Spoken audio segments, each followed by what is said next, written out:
Welcome to Tech Talk Tuesday. I'm your host, Karla, and with me today is my fellow co-host and CMT, David Blake. It's Monday, April 1st, 2024, and we have some activity to talk about that happened in the stock market last week, along with some interesting things going forward.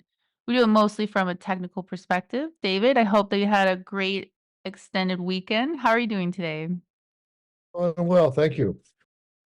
Great. Well, let's get started by taking a look at last week's activity.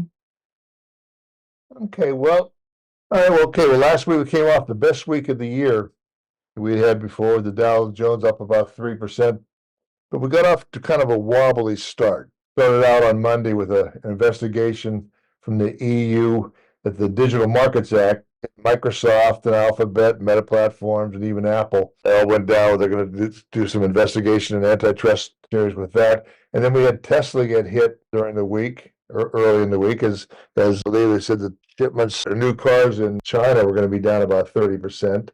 And then finally, a report came out that China said they'd use less foreign semiconductor chips, and that smacked Intel and Advanced Micro Devices lower.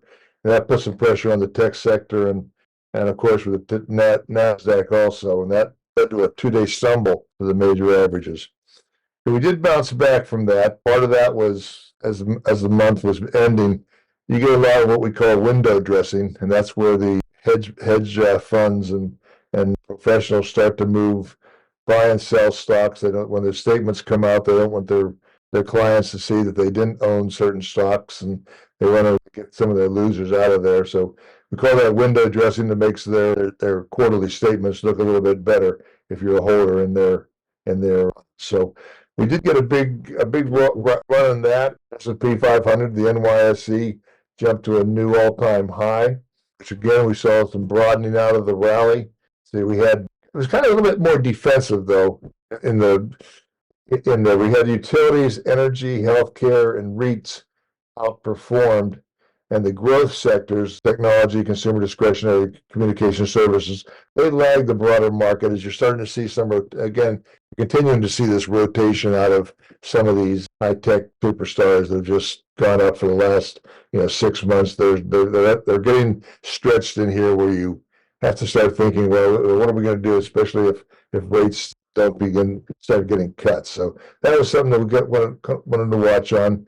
We also saw crude oil prices nudge higher for a second week, and it's twice in the last 3 weeks that's gone higher. We talked about oil was kind of staying in that trading range between 71 and 80. It broke out of that about 2 weeks ago. Finished the week at 82.99 a barrel.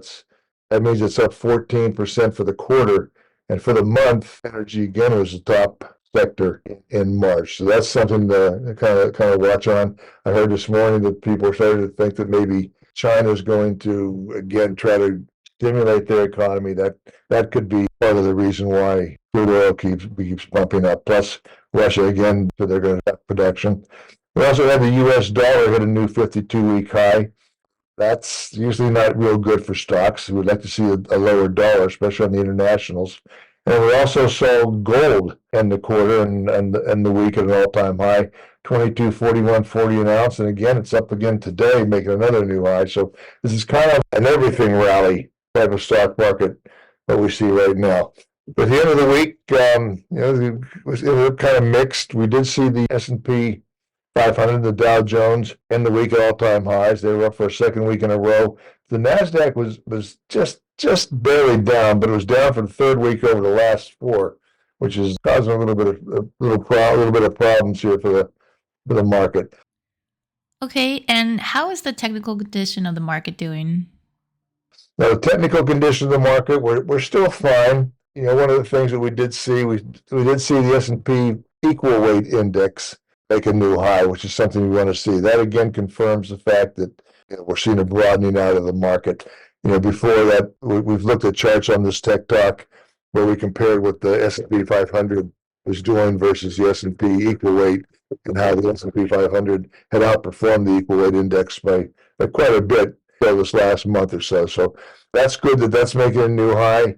How's the 14-day RSI doing, and what does that tell us? 14-day RSI, which measures the momentum of the index along with overbought and oversold levels, has slowed a little bit, but it's still positive. And we don't see any negative divergence happening in that. That's one of the key indicators that we look at for negative divergence. And so far, it's like again, it's slowed, but nothing to the point where it's indicating that we're going to see a big pullback in the market. One of the exceptions being overbought or oversold, but different. You look at different indicators, and we talked last week about the S&P short range oscillator, the SRO. It actually was about the highest it's been since January. It closed at 4.96. So we kind of want to watch that. And historically, when the SRO gets up to about 7, 6.5 to 7, that's when you really start to see the professionals start to whittle off some of their positions that maybe they can buy the rip and or sell the rip and buy the dip. So we're going to watch that here this week to see if that's going to push up above into the 6s or not, or what we're going to do.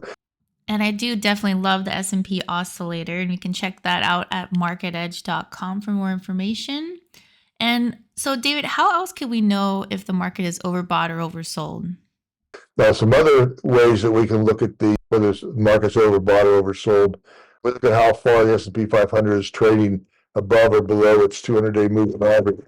And it's now trading 13.7% above the 200-day moving average. And that's the most, I believe, since 2019. Now remember, this is the 7th time, I think, that the market has gone more than 100 days without at least a 2% pullback. That's something that is not really normal, and that you just have the flow, the ebb and flow of equities in the market, and you're going to have these pullbacks, these and snapbacks, and all that kind of stuff. Where a 5% sell-off is not a big deal. It maybe looked at as a big deal this time because it's been so long since we've had it, but so far, when we get something that was pulling back around 1.5%, investors have been rewarded by buying that dip. We'll have to see how long that's going to continue. But you're just overdue for something more than just what would be considered consolidation. So we'll keep an eye on that. But at this point, we're not in an overbought position where you have to say, boy, we got to sell this, we got to get out of this, and just wait. I would be hesitant though about putting in brand new chasing this rally. So it's 5 months in a row that we've been up, and you just wonder how far we're going to go before that pullback begins to go. So we'll kind of watch that. And how is the underlying market breadth doing? Underlying breadth last week was bullish. NYSE, which we consider a leading indicator of market direction, that closed the week at another new all-time high. And what are you looking for when you're looking at the AD lines? And historically, that NYSE AD line will normally peak ahead of the market peak. And a lot of times it could be a week, it could be as much as a month, where you'll see the market keep going up and the NYSE AD line begins to go sideways to maybe down a little bit. And that's usually a kind of a little tipping point that we watch as far as negative divergence that we look at. Also talked about the new highs and new lows. New highs continue to outdo the new lows. And in fact, previous Thursday mentioned that the NYSE had put up 442 new 52-week highs. That was the most on a single day since June of 21. Again, confirming the fact that the rally is expanding. A few guys out there that keep saying we're not expanding in this rally, but when you look at these kind of indicators, you're wrong if you don't see that happening. And how are we looking for investor sentiment? Okay, investor sentiment continues to be a little too bullish. We're some people could say we're extreme levels. Hard to say, but we're getting very close. We saw the American Association of Individual Investors, the retail investors, they jumped up to 50%, so from 43%. Again, we're continuing to be above the historical average, and the bulls outnumber the bears, better than 2-1. That's a little bit. That's kind of that's getting to the point where it's almost a pretty kind of a negative indicator. And then we saw the hedge funds once again jump up and where they're trading on margin, which is, they're getting a little bit overly eager. But I think part of that would be that the fact that with the window dressing, they may have wanted to, add to some positions ahead, by the end of the quarter that, would just for the statements, that type of thing. Also, we did see the bullish bearish investment advisors still off here at 4-1 bulls to bears, and that's the biggest gap between these two. I think it was 60.7%, 60.6% of the advisors are bullish versus 15.2 are bearish. That's the biggest gap since April of 2020. So that's something that, again, we're reaching the extreme levels. And then, of course, we did see margin balances from FINRA jump up to 742.96 million. That's the highest level since May 22. That's helping to prop up stock prices. So when the stock market is trading on high margin levels like this, what's the risk? If you get too high on your margin levels, what happens is if you do get a bump in the road where stocks start to sell off, and especially at a time like when everybody's kind of expecting some kind of sell off, you could start to get margin calls, and that could induce even more selling. What would normally be a 5%, it could make it a 7%. So we'll kind of watch that. 7%. Okay, well, that does seem like a considerable amount of risk. Well, moving forward to the market posture and the CTI, what are we looking at for that right now? And what would it take for it to change? We talked about the CTI last week and how it's a positive number, but because of the extended, how extended the cycles are, we're going to remain neutral on the market posture for now. If for that to change, we would need to see the Dow Jones take out the lows from the last, say, 2 or 3 weeks before that would change, maybe, and say, well, okay, maybe it's going to be negative now. That was just these cycles are extended and they're just way out of whack a little bit. But we'll kind of watch that. Remember, that's a forecasting model. When you're forecasting something, you're kind of tweaking the model as you go. It's not like a trend following model where you have second opinion. All the indicators are going from the bottom left to upper right, and that just shows you that we should still have some gas in the tank. You forecast the market. It's a tough job to do it. Again, you constantly are tweaking that model to make sure you're going to be right. So that's kind of it for the week. This week we should see it's going to be a bit of a volatile week. Started off today a little bit lower, nothing big, but we did see rates tick higher, and the Dow was down about 300 points. But part of that is due to a big drop in Home Depot. The reason being they made an $18 billion deal to buy SRS Distribution last week, and people reviewing that. They want to get more into the professional side of things. Actually, it was kind of flat to maybe up a little bit when they first announced it. So perhaps they're looking deeper in that. The other thing would be the housing stocks are pulling back today.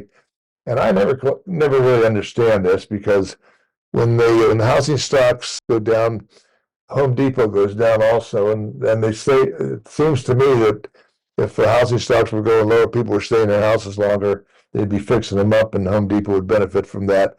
But it doesn't work that way. So again, Home Depot is down about 3%, and see Nike's off a little bit today. That's also weighing on things. So, but Home Depot is the big culprit of that. So look for some volatile trading. We have 4 Fed officials talking today, this afternoon, or tomorrow afternoon, and then I think we have 3 talking about on policy on Thursday. So we're going to see a lot of up and down trading here. We did see the PCE, and the core PCE, which is the Fed's preferred inflation gauge, came out a little hot last Friday when the market was closed, and it's not too bad. I mean, the numbers itself wasn't bad, but they did adjust January upward where it wasn't too good. It was like up 0.3%, and they bumped it up to 0.5%. So that's harder than what they were looking for, and that has moved rates up to, I think we were somewhere around 4.20 when we closed last Thursday. So as we're going to get a lot of jobs data this weekend or this week.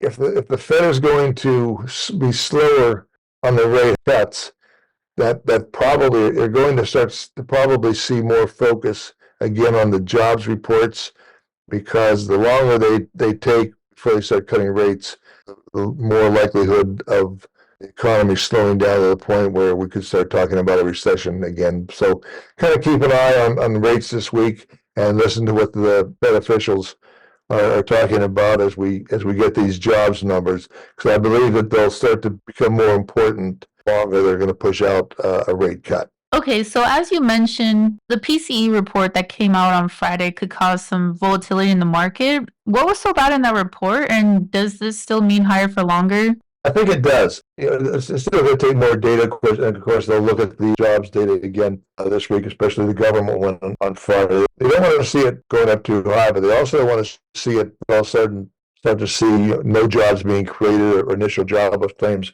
jump up. Though, just because of that report on Friday, Fed Chair Powell actually gave a speech after that number came out, and he also was saying that the adjustment up for January means that they've got to see a little bit more progress before they start considering rate cuts. And just from Thursday to today, a week ago, you had 64% chance of a June rate cut, and now that's dropped down today to like 56. And then July looks like a 70% chance of a rate cut. So that probably, if the numbers aren't seen it every month, there again, some of these speakers during this week may begin saying that they've got to see more progress, on the inflation numbers before they start doing a rate cut. And the problem with that, again, is if they start pushing out rate cuts to September, October, which I believe they'll do. That's supposed to be political, but they will cut before the election just to help out the sitting president so they can keep their job. But the longer you keep rates up without doing a rate cut, the more likely that the economy could begin to slow. And it's like a big ship. You don't just put on the brakes and stop it. You got to take these big ships. You got to kind of start to rotate them slowly to get them to move a little bit. And once they're going, you don't just tap on the brakes and they stop. So if the economy begins to slow, then they might be in trouble. Just one little quarter rate cut's not going to stop it from slowing over the next couple of months. And then that doesn't help small caps, because they're kind of counting on at least 3 rate cuts so they can to just make it easier to borrow money. But again, if we start pushing this rate cuts out, you will start to hear people begin to talk about, especially if the job numbers start to show more unemployment. Then you're going to start to see more talk of big R word again, and that could affect the market going forward and cause kind of a pause in the rally. So there's a lot going on. We're kind of at a tipping point here where it's kind of like you're going to step off because the inflation continued to all of a sudden start to tick down again, or inflation doesn't move again, and you step off the platform and you're going to get hit with a slowing economy that is not going to be able to reverse itself quickly. All right. Well, that's very helpful information. And I know it's kind of a short week last week, but is there anything else that you would like to add before we get this week started? No, I think we're gonna be good. Again, I gave you a couple things to watch. That's jobs and listen to the Fed speak, and we'll see if we finally get that 2% correction that we haven't had for more than 100 days. If we do get some of the Fed officials coming off a little more hawkish than what the market's expecting. All right. Well, I think that will wrap up this week's Tech Talk Tuesday. David, thank you again for all the helpful information. We thank all of our listeners, and be sure to subscribe so that you don't miss any of our future episodes. Thank you again for listening, and we will catch you guys next week.